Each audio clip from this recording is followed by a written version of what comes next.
bem-vindos às primeiras Jornadas Júnior de Língua Portuguesa do Mindelo. A comunicação a que vamos assistir a seguir intitula-se A Literatura, os Espaços e os Tempos na Infância, Diálogos entre Mitos, Lendas e Pluralidade Cultural Amazónica, e é proferido por José Flávio da Paz.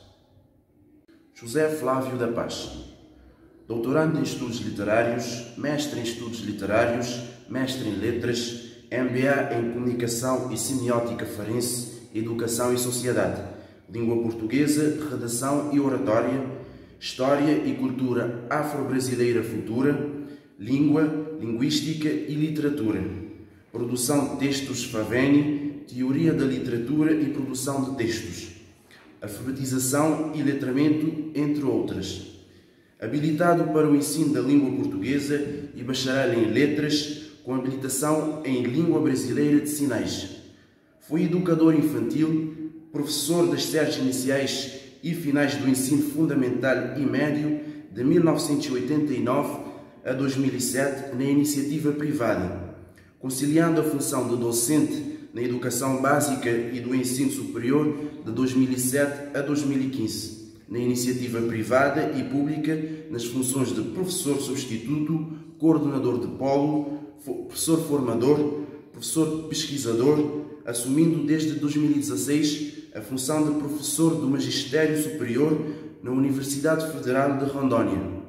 É membro do grupo de pesquisa, crítica textual e edição de textos. Olá, tudo bem? Eu sou o José Flávio da Paz, sou professor da Universidade Federal de Rondônia. Inicialmente, eu gostaria de agradecer a oportunidade de estar aqui com vocês nessa empreitada, que é a primeira Jornada Júnior de Língua Portuguesa, e falarmos um pouco acerca de literatura infanto-juvenil.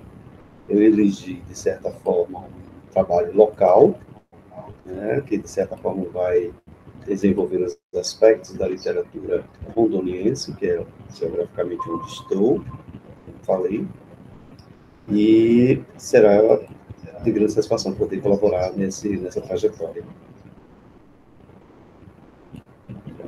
Então, vou falar sobre a literatura, os espaços e os tempos da e na infância, diálogos entre mitos, lendas e pluralidade cultural amazônica. Para isso, então, eu elegi 3 obras, ok? Mas antes ainda, eu vou falar acerca da riqueza que, de certa forma, temos nessa região. Todo mundo conhece, todo mundo sabe do que estou falando. Trata-se de uma região que muitos se enganam quando pensam que há só florestas, matas, árvores, rios, peixes. Não, na verdade, nós temos, além de tudo isso, um espaço riquíssimo, de produção do imaginário, a partir das vivências, a partir das criações humanas, e é muito interessante que a gente se dê conta e passe a valorizar, de certa forma, tudo isso que encontramos aqui, ou que, pelo menos, temos conhecimento da sua existência. Então, a Amazônia, como dito, é rica em mitos, lendas e grande produtora do imaginário local e fora dela. Inúmeros pesquisadores, escritores, poetas e prosistas tentam cotidianamente desvendá-la e lhe apresentar para o mundo como um espaço cheio de matas virgens, rios, insetos e animais, muitos sequer catalogados pela biologia e outras áreas, fonte de verdadeiras inspirações e de encher os olhos de tanta beleza. Mas não nos restam dúvidas de que quem melhor conhece a região é o nativo, aquele que nasceu, cresceu e desbravou esse imenso paraíso na Terra.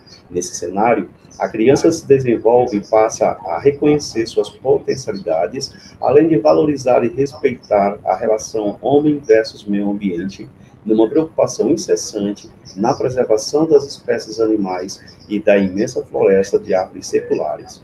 A oralidade passa a ser imprescindível, como nos termos da poesia grega, cuja memória precisa ser armazenada e garantida para as gerações seguintes. Será acerca disso que essa comunicação se propõe a falar. E o objetivo, portanto, será reconhecer e valorizar o texto oral escrito por crianças amazônicas, promover a literatura, seus mitos e suas lendas, produzidas no estado de Rondônia em particular, por meio da análise das obras O Boto, da Amazônia, de Isabel Cristina, Encantos do Rio Madeira, de Naí Gurgel, e R de Rondônia, de Thelma de Souza Lopes. Antes ainda, eu vou apresentar as escritoras, né? Todos os livros aqui apresentados são constituídos de contos, né? Estão classificados como gênero narrativo, e nesse sentido, há um aspecto comum na eleição dessas 3 escritoras. Todas são, além de escritoras, como coloquei, professoras, seja da educação básica, seja do ensino superior, ou mesmo do ensino infantil, ou da educação infantil. Isabel Cristina da Silva, ou Isabel Cristina, como se apresenta enquanto autora da obra, pesquisadora, defensora da floresta, mobilizadora social e cultural natural de Fagundes, no Cariri paraibano, radicada em Porto Velho, Rondônia, desde 1990, tem licenciatura plena em pedagogia, especialista em políticas, estratégias e sabedoria sobre a Amazônia, analista ambiental, técnica na Secretaria Municipal de Educação de Porto Velho e coordena eventos científicos e culturais no estado de Rondônia. A sua obra, O Boto da Amazônia, se caracteriza como uma obra de natureza literatura infantil, como nós poderíamos classificá-la, uma forma, assim como também as outras 2 obras que vamos apresentar na sequência, uma forma de sensibilizar sobre a educação ambiental, iniciando desde a infância, mostrando a importância dos rios, das matas, promovendo o patrimônio natural do Rio Madeira, do micro ao macro cósmico, protegendo e garantindo o futuro de todos. A Naí Ferreira Gurgel do Amaral, comumente conhecida como escritora Naí Gurgel, ou professora Naí Gurgel, nasceu no Pantanal Sul-Mato-Grossense, na cidade de Coxim, Mato Grosso do Sul, casou-se com um amazonense, com quem viveu há 50 anos, na verdade, o esposo dela faleceu ano passado, aqui as nossas condolências ainda. Veio morar em Porto Velho no ano de 1972, já com 2 filhos, no total ela teve 4, né, dos quais 2 nasceram aqui em Rondônia, todos são adultos e possuem idades entre 34 e 50 anos. É avó de 4 netos, 2 meninas e 2 meninos, excetuando a mais nova, Maria Tereza, que possui 6 anos, os outros 3 também já são adultos. Considerando que mora no Rio, em Rondônia há mais de 50 anos, já se considera uma beradeira. Beradeira é um termo aplicado para as pessoas que nascem, né, no estado de Rondônia e que, de certa forma, se caracteriza por estar habituada aos costumes do local, né, seja dos aspectos gastronômicos, da vestimenta, da forma de falar, e etc, etc, etc. Possui formação em letras pela Universidade Federal de Rondônia, cursou mestrado na Unicamp e doutorado na Unesp de Araraquara. Posteriormente, fez pós-doutorado na Unicamp e é professora associada da nossa Universidade Federal de Rondônia. Tive muito privilégio, né, de certa forma, de trabalhar com essa colega e escritora dessas obras, que, embora a gente não vá tratar de todas elas, porque aqui estão ilustradas apenas algumas, iremos trabalhar, então, em Cantos do Rio Madeira. E como ela mesma, né, dando entrevista, falou, a ideia surgiu a partir de um projeto de pesquisa que nós desenvolvemos nas comunidades ribeirinhas, e lá nós coletamos vários gêneros da natureza, da cultura deles, entre lendas, mitos, provérbios, culinária, e aí nós tínhamos um banco de dados muito grande e nós resolvemos publicar um livro. Disse Naí Gurgel a essa entrevista, né, que foi um jornal local. Vale ressaltar que toda a produção que está constituída na aula da professora Naí Gurgel, ou da escritora Naí Gurgel, foram escritas e a ilustração feita por crianças, né? Nós não temos a intervenção de outros profissionais de mão de obra mais qualificadas e tal, exceto, claro, para a editoração e publicação. Todas as histórias contadas são de autoria das crianças e adolescentes participantes do projeto, incluindo as ilustrações, como falei, que compõem as narrativas. Para mim, é uma felicidade, porque é um trabalho construído com muitas professoras. Elas iam lá, né, perdiam o tempo delas, elas nos ensinavam. Conta animada, uma dessas participantes do projeto.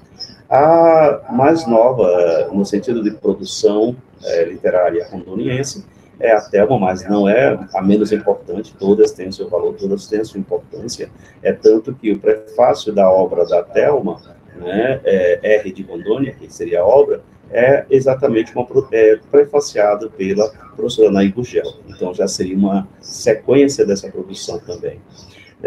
Thelma de Souza Lopes, ou Thelma Souza, como é conhecida, nesse cenário de escrita, nasceu em Porto Velho, em 1982, é formada em pedagogia, especialista em psicopedagogia e educação inclusiva, e gestão, supervisão e orientação escolar. Atua na área educacional desde 1998, e em 2019 foi vencedora do prêmio Boas Práticas da Secretaria Municipal de Educação de Porto Velho, CEMED PVH. Então, aqui a gente vai conhecer a obra, né, e eu vou aproveitar para fazer a leitura conforme está no prefácio do livro, que é, como coloquei, redigido pela professora Anaí Gurgel. O livro infantil R de Rondônia é um paradidático que informa, enquanto diverte as crianças. Sua principal função é abordar alguns conteúdos e apoiar a realização de atividades curriculares e extracurriculares. A proposta da autora, Thelma de Souza Lopes, é conscientizar as crianças ainda em processo de alfabetização sobre a relevância da valorização do que é local e, portanto, daquilo que nos dá o sentido de pertencimento. O livro fala sutil e ludicamente do cotidiano, dos costumes e da cultura, tendo Rondônia como pano de fundo. Ressalto também o que o Estado tem de mais exuberante: os rios, as matas e o povo que aqui vive. Naí Ferreira Gurgel do Amaral. Como dito, então, as obras tratam de uma única temática, que é o rio, a mata, o estado de Rondônia. Rio Madeira nos referimos nesse sentido, por ser o rio que banha a frente, né, ou margeia a capital Porto Velho. E daí, então, um elemento bastante inspirador. Trata-se de uma pesquisa baseada em princípios qualitativos, né, por se tratar de uma investigação cujas origens estão sob a égide do uso da linguagem, dos estudos culturais, linguísticos, folclóricos e semióticos aplicadas às comunidades ribeirinhas do estado de Rondônia, em especial. Para que, de certa forma, sustentássemos o nosso trabalho de revisão literária, né, buscamos suporte na própria Anaí Gurgel, né, do Amaral, porque, no caso, ela tem, além da formação, um preparo altamente interessante para que subsidie e sustente não só a sua fala, mas a fala das duas colegas e das demais que, de certa forma, venham seguir essa tendência natural, né, que é a escrita, que é a dedicação ao local e etc, etc. Pessoas e brasileiros, organizadoras, Buffchay, Ferrarese e outros, Gomes, Pietroforte, Freire, Gomes, Lajolo, Zilberman, Lima, Michelete, Pinto e Santaella, entre outros, que, de certa forma, vão subsidiar esse processo.